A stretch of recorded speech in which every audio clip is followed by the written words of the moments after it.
ओम शांति। पूज्य बनने के लिए बाबा हम बच्चों को ब्राह्मण जन्म देते। ब्राह्मण सो फरिश्ता, फरिश्ता सो देवी देवता बनाने के लिए बाबा हमें श्रेष्ठ श्रीमत देते। इसी श्रेष्ठ श्रीमत से श्रेष्ठ भगवान भगवती बनते, जिसके लिए ही बाबा विशेष बार बार इशारा करते हैं। पूजनीय बनने का विशेष आधार है पवित्रता। जितना सर्व प्रकार की पवित्रता को अपनाते हैं, उतना ही सर्व प्रकार के पूजनीय बनते हैं। और जो निरंतर विधि पूर्वक आदि अनादि विशेष गुण के रूप से पवित्रता को सहज अपनाते हैं, वही विधि पूर्वक पूज्य बनते हैं। सर्व प्रकार की पवित्रता क्या है? क्या है पवित्रता?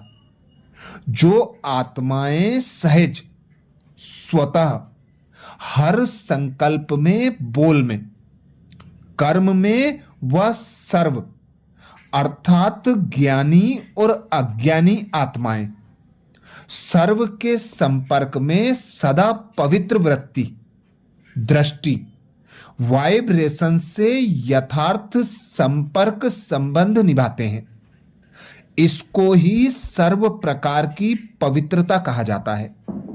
स्वप्न में भी स्वयं के प्रति या अन्य के प्रति, कोई आत्मा के प्रति सर्व प्रकार की पवित्रता में से कोई कमी ना हो।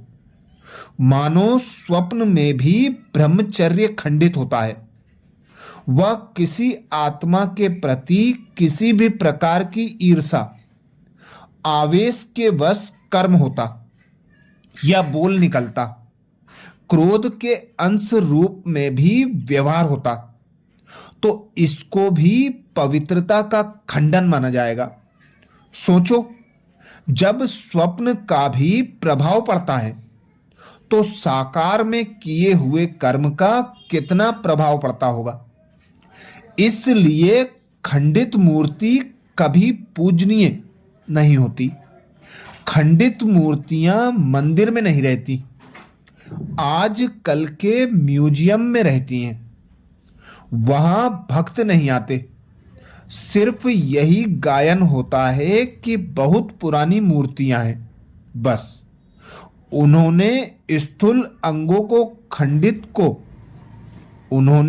स्थूल अंगों के खंडित को खंडित कह दिया है, लेकिन वास्तव में किसी भी प्रकार की पवित्रता में खंडन होता है तो वह पूज्य पद से खंडित हो जाते हैं।